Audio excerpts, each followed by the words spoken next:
The laughter echoed through the magnificent crystal ballroom. It wasn't quiet laughter. It wasn't polite laughter. It was the kind that cuts deeper than any knife. 73-year-old Arthur Bennett stood motionless in the center of the room, gripping the wooden handle of his old mop. His faded gray janitor's uniform had been washed so many times that its original color had almost disappeared. His work boots were cracked around the edges, and the wrinkles on his weathered face told the story of a lifetime spent working with dignity rather than comfort. Around him stood some of the richest people in America. Billionaires, politicians, Hollywood celebrities, corporate executives.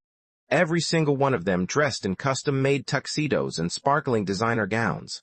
Arthur looked completely out of place. Or at least, that's what everyone believed. One wealthy guest slowly pulled a crisp $100 bill from his wallet. Without saying a word, he dropped it onto the polished marble floor directly in front of Arthur. The room became silent for a brief moment. Then the man smiled. "You missed a spot, old man." Laughter exploded across the ballroom. Someone clapped. Several guests raised their phones to record the scene. Arthur slowly looked down at the bill lying on the floor. His tired hands tightened around the mop. For several long seconds he said nothing. Then, with slow, deliberate movements, he bent down. The crowd laughed even harder. "He actually needs the money. I told you. They'll do anything for a tip." Arthur reached the floor, but instead of picking up the $100 bill, he picked up the small piece of paper someone had accidentally dropped beside it. A child's drawing. He carefully folded it, placed it safely into his pocket. Then he stood back up, leaving the money exactly where it was. The laughter stopped. Arthur calmly looked at the businessman. "I believe this belongs to your granddaughter." The man blinked. "What?" "She dropped it while she was running toward the dessert table." Arthur gently unfolded the drawing. It showed a little girl holding hands with her grandfather beneath a bright yellow sun. The businessman stared at it. His face slowly changed. His granddaughter had spent hours drawing that picture that morning. He hadn't even noticed she lost it. Arthur handed it back without another word. The little girl rushed over, hugged her grandfather, and smiled. "Thank you, mister." Arthur simply nodded. Children, he believed, deserved kindness regardless of who their parents were. Unfortunately, the adults in the room did not share the same belief. "Enough of this." A sharp voice echoed across the ballroom. Vanessa Cross, Director of Operations for the Grand Ellington Hotel. Only 38 years old, Vanessa had climbed the corporate ladder faster than anyone expected. She was intelligent, ambitious, beautiful, and completely obsessed with appearances. Tonight was the biggest event of her career, the annual Hartwell Foundation Charity Gala. Every powerful person in the city would be attending. Television crews waited outside. National newspapers were covering the event. The billionaire founder of Hartwell Global himself was expected to arrive within the hour. Everything had to be perfect, including the people visible inside the ballroom. Especially the people visible. Vanessa walked directly toward Arthur. Her expensive heels clicked loudly against the marble floor. She didn't bother lowering her voice. "Arthur." "Yes, Miss Cross." "Why are you still here?" "I was finishing the ballroom. I told you to disappear before the guests arrived. There was broken glass near table 12.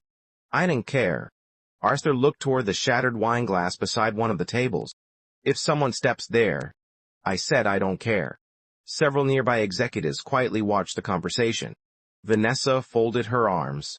People aren't paying $50,000 for a charity table to watch a janitor pushing a mop around. Arthur remained calm. "I'm almost finished." "No." She pointed toward the service hallway. "You're done." "I still have responsibilities." "Not anymore." The ballroom became quiet. Arthur had worked at the Grand Ellington Hotel for almost 10 years. He had never been written up, never arrived late, never complained. Whenever a pipe burst, Arthur fixed it. Whenever the elevators failed, Arthur stayed until midnight repairing them. Whenever snowstorms trapped employees at home, Arthur walked 6 miles through freezing weather to make sure the hotel opened on time. Most people never noticed. The few who did, forgot by the next morning. Vanessa certainly had. She looked Arthur up and down with obvious disgust. "Go clean the basement," The basement was finished an hour ago. Then, clean it again. Arthur slowly nodded. If that's what you need. As he turned to leave, a familiar voice stopped him. Grandpa. Arthur smiled instantly. The years seemed to disappear from his face. Running across the ballroom came 19-year-old Lily Bennett. She wore a simple black hotel uniform because she worked evenings in the banquet department after finishing her engineering classes at the community college. Arthur had raised Lily since she was 7 years old. Her mother, Arthur's only daughter, had died from cancer. Her father disappeared shortly afterward. Since then, it had always been the two of them. Every birthday, every school play, every difficult day, Arthur had never missed one. Lily reached him, slightly out of breath. I've been looking everywhere for you. Arthur smiled warmly. Busy night. She noticed the tension immediately. What happened? Nothing important. Vanessa interrupted. Your grandfather was just leaving. Lily looked at Arthur, then at Vanessa. You embarrassed him again, didn't you? Vanessa's smile disappeared. I beg your pardon? This isn't the first time. Arthur quietly placed a hand on Lily's shoulder. It's all right. No, Grandpa. She turned back toward Vanessa. You treat him like he doesn't matter. I treat employees professionally. You humiliate him. I manage a luxury hotel. Lily folded her arms. My grandfather practically built this place. Vanessa laughed. He pushes a mop. He fixes things no one else can. Because that's his job. He trained half the maintenance staff. So? He stays late without asking for overtime. So? He helped this hotel during the flood 2 years ago while management stayed home. Several employees nearby exchanged uncomfortable looks. They remembered. Arthur had spent nearly 30 straight hours pumping water from the basement while others waited safely elsewhere. Vanessa remembered too. She simply didn't care. Miss Bennett. She smiled coldly. If you enjoy defending janitors so much, perhaps you'd like to become one. Lily stepped forward. I'd be proud to. Arthur gently squeezed her shoulder. Enough. No. She looked directly into Vanessa's eyes. You keep judging people by their uniforms. Vanessa's voice turned icy. And you keep forgetting your place. Arthur's smile disappeared. For the first time that evening, he spoke firmly. Do not speak to my granddaughter that way. The ballroom became silent. Vanessa stared at him. I'm sorry, I said. Arthur's calm voice carried across the room. Do not speak to my granddaughter that way. Just then, the ballroom doors suddenly swung open.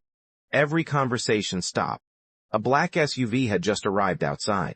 Hotel security straightened instantly. Event photographers rushed toward the entrance.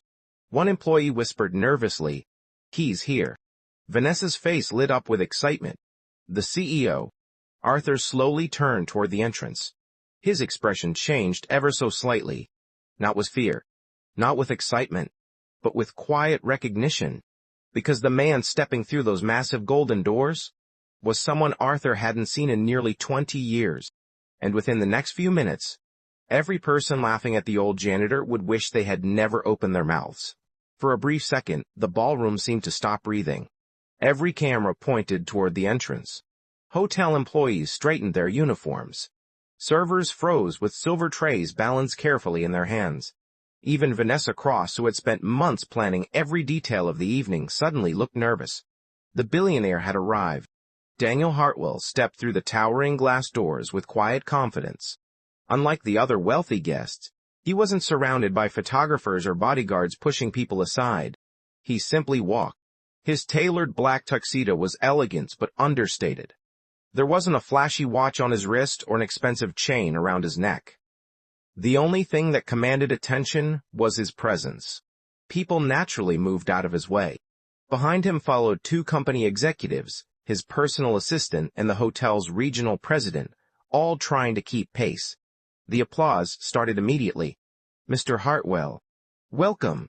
What an honor. Guests reached out, hoping for a handshake. Several politicians stepped forward with rehearsed smiles. A famous television host raised his microphone. Daniel acknowledged none of them. His eyes searched the ballroom as if looking for someone. Vanessa hurried toward him. Mr. Hartwell, welcome to the Grand Ellington.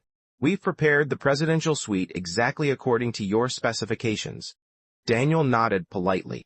Thank you. If you'd like, we can begin with a private reception before your keynote speech. I'll do that shortly. Vanessa smiled. Wonderful. Daniel looked around again. Where's Arthur? Vanessa blinked. I'm sorry, Arthur Bennett. She hesitated. Our maintenance employee? Yes. You know Arthur? Daniel looked at her with mild surprise. I've been looking for him for nearly 20 years. The smile disappeared from Vanessa's face. Around them, several executives exchanged confused glances. One whispered, "The janitor?" Daniel noticed Arthur standing near the service hallway. Their eyes met.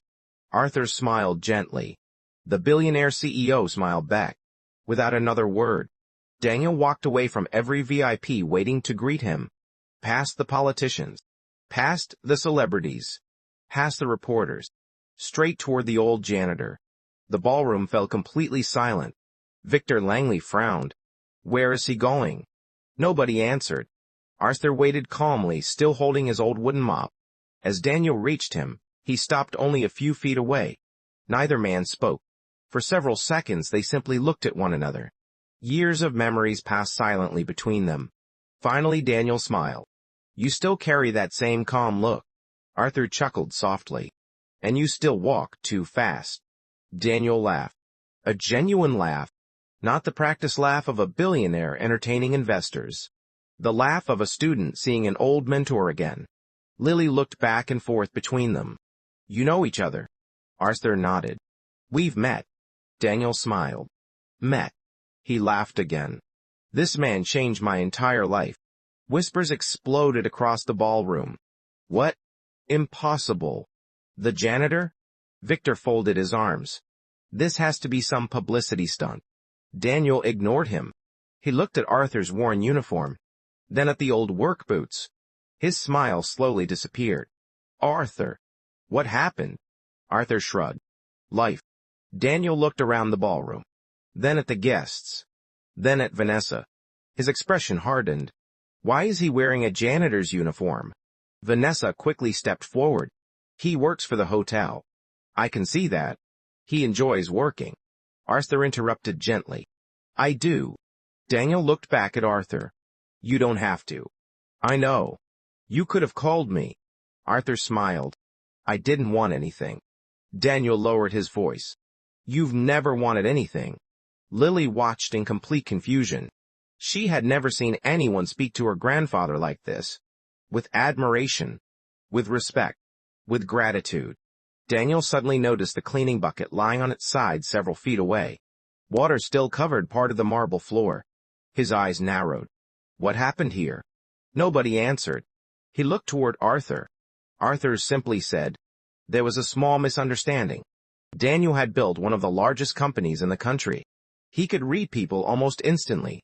Arthur's calm answer told him everything. Someone had humiliated him. Daniel slowly turned toward the surrounding guests. His gaze stopped on Victor. Then Vanessa.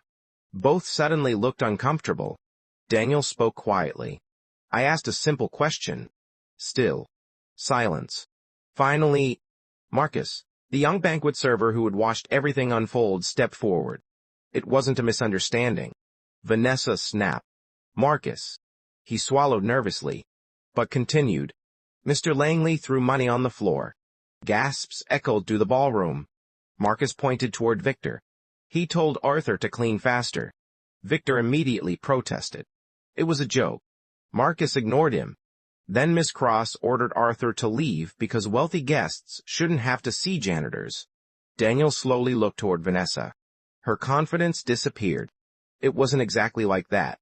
Marcus continued. Lily defended her grandfather. He pointed toward Lily. Then she was fired. Now everyone stared at Vanessa. The room had become so quiet that the distant music from the hotel lobby could be heard. Daniel's face remained expressionless, which somehow felt even more frightening. He walked toward Lily. Were you fired? She nodded. Yes. For defending your grandfather. Another nod. Daniel took a slow breath, then looked at Arthur. You didn't stop this? Arthur smiled sadly. I tried. You didn't call me. You were coming to announce scholarships.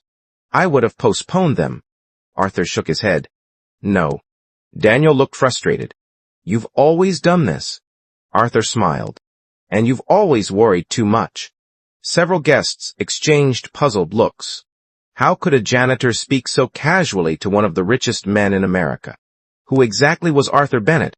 Daniel finally turned back toward the audience. I think everyone here deserves an explanation. Hundreds of people leaned forward. Reporters quickly adjusted their cameras. Daniel walked toward the stage. Arthur stayed where he was. Arthur? The old man looked up. Would you join me? Arthur sighed. I was hoping to avoid this. Daniel smiled. I know. After a long pause, Arthur quietly leaned his mop against the wall, then walked toward the stage. Every eye followed him. The old janitor climbed the steps slowly. Not because he lacked strength, because he had spent decades believing recognition wasn't important. Tonight, he had no choice. Daniel stood beside him. Ladies and gentlemen, his voice echoed throughout the ballroom. Tonight you believed you were looking at an elderly janitor. He paused. You were wrong. The audience became perfectly still. This man standing beside me is Arthur Bennett, the engineer who designed the structural safety system that became the foundation of Hartwell Global. Gasps filled the room. Daniel continued. 29 years ago, I was a broke engineering student sleeping inside my car. I had one idea, and absolutely nobody believed in me. He looked toward Arthur. Nobody except him. Arthur lowered his eyes. He didn't just mentor me. He invested every dollar he had. He introduced me to my first clients.